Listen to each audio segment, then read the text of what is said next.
Nueva Argentina, análisis político desde nuestro interés nacional. Antes de empezar rápidamente, suscríbete si no lo hiciste a este canal y activa las campanitas para recibir notificaciones, así como también nos podés seguir en las redes sociales.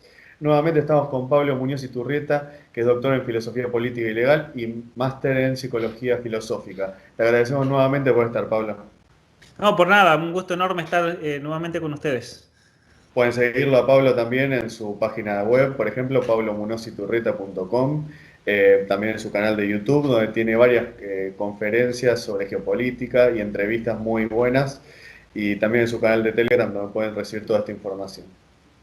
Finalmente, Pablo, así como hemos dicho que somos políticamente incorrectos, a veces me gusta mencionar y decir que la incorrección política está más cercana a un realismo político. O sea, somos políticamente incorrectos porque somos políticamente realistas.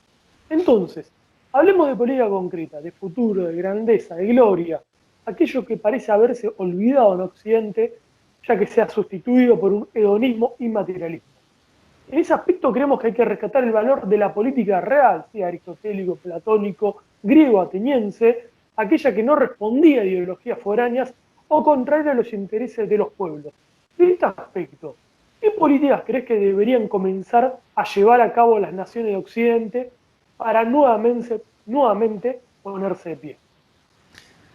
Yo creo que lo primero que tiene que hacer un gobernante en la nación que sea, y un ministro, y voy a especificar un poco más también la cuestión ya de los ministerios, pero yo creo que lo primero que tiene que preguntarse un gobernante es qué tipo de ser humano quiero tener yo en mi país.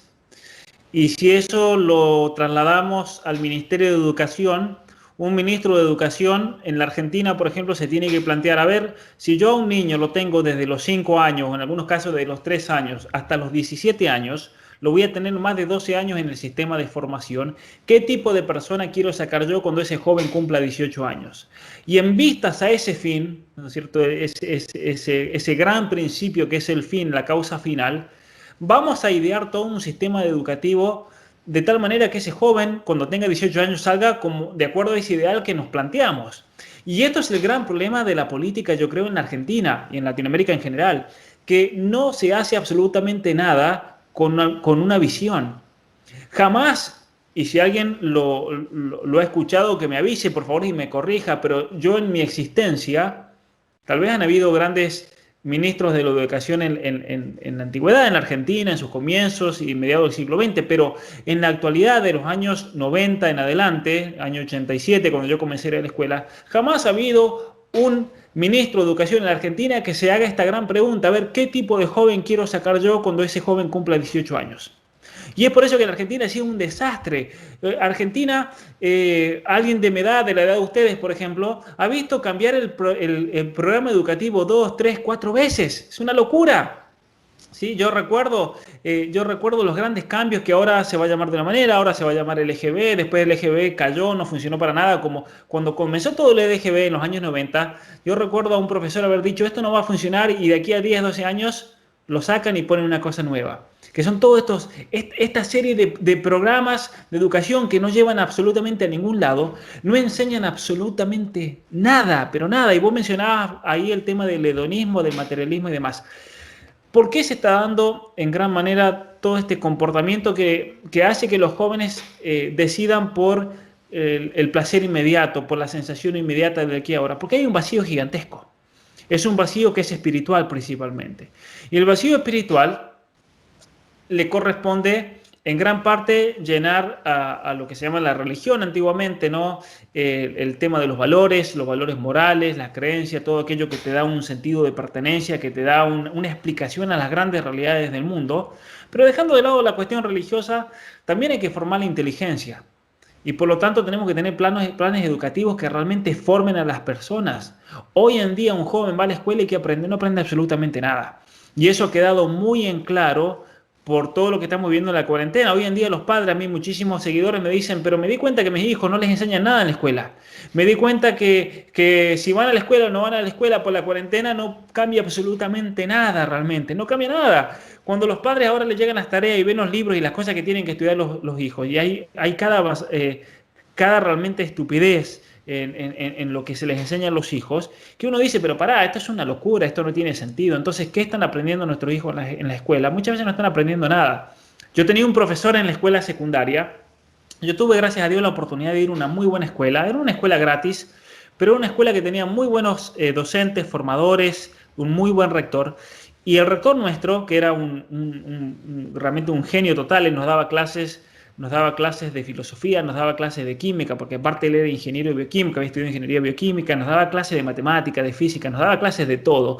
Y yo recuerdo que en una oportunidad el rector del colegio que nos daba clases y que nos llevábamos muy bien con él, nos dijo, ¿saben por qué en las escuelas públicas, en la escuela X o en la escuela tal, los jóvenes odian ir a la escuela? Porque no les enseñan nada y es una reacción natural del joven que muchas veces lo protege de ser ideologizado. Eso nos dijo en el año 99.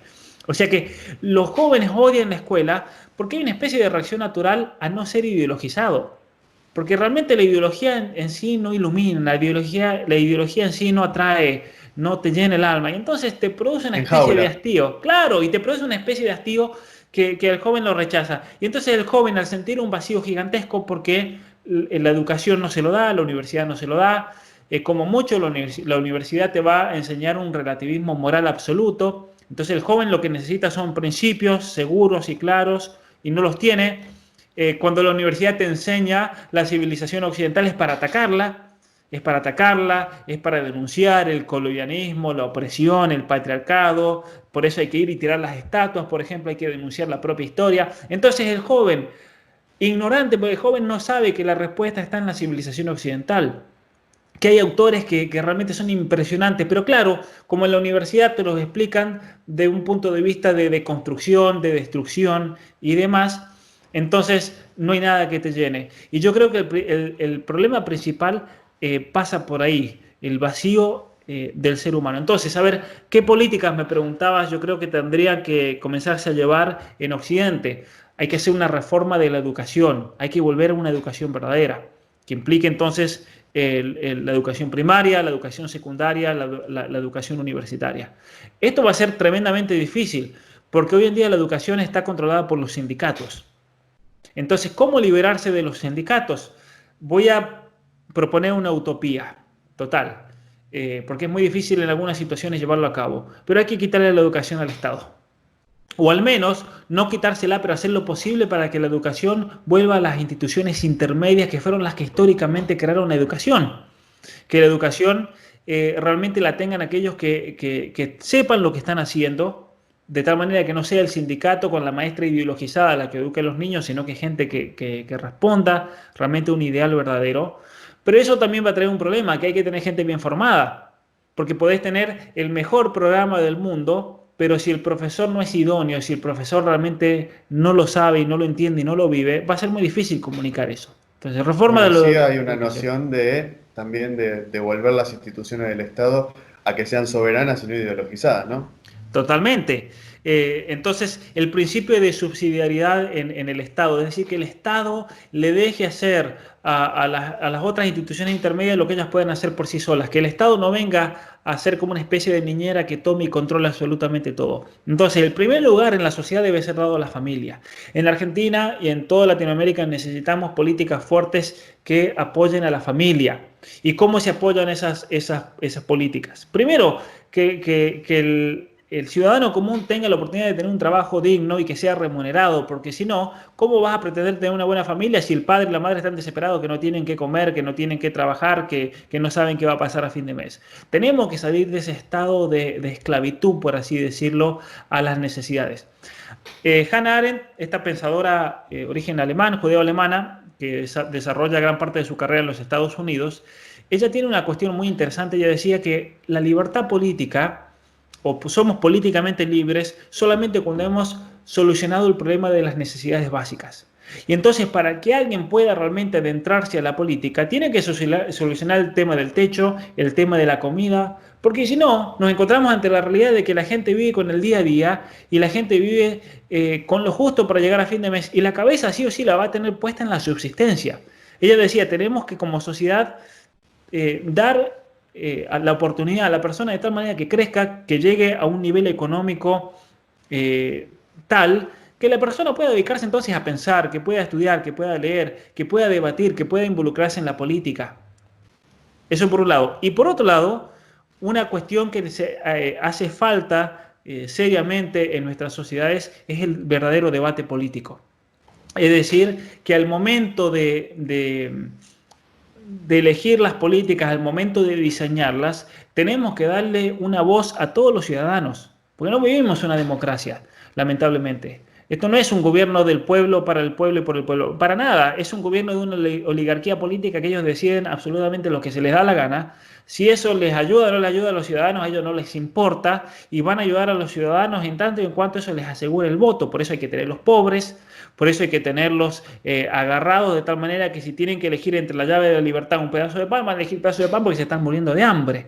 Eso es tremendo también el nivel de manipulación, incluso con el aspecto económico de la gente.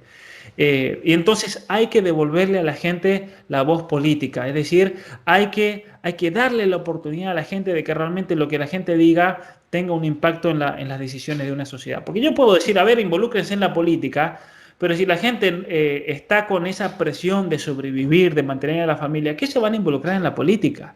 Es imposible, ¿no?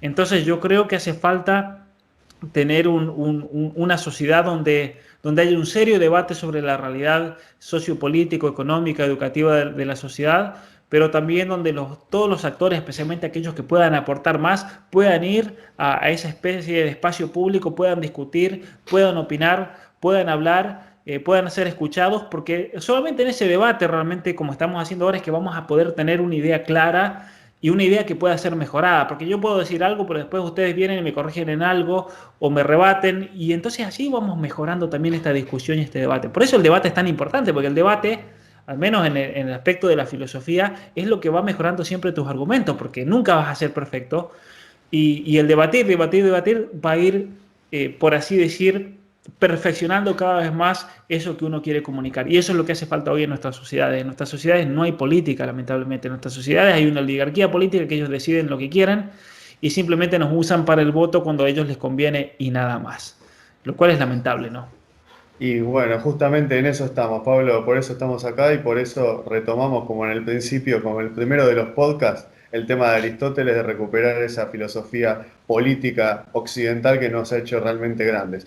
Y es una tarea ardua, pero por principio vale la pena llevarla a cabo. Así que te agradecemos mucho por haber estado en estos podcasts, fueron realmente muy enriquecedores, creo que nuestra audiencia va a poder ver un montón de temas que hemos tratado acá y realmente nos alegra. Esperamos tenerte en otros siguientes. Muchísimas gracias a ustedes también, ha sido un gusto enorme y bueno, seguimos en contacto cuando quieran, ya saben. Y bueno, les deseo lo mejor y un saludo enorme también a todos aquellos que han estado escuchando con tanta paciencia. Muchas gracias, nos vemos. Hasta luego. Chao, gente.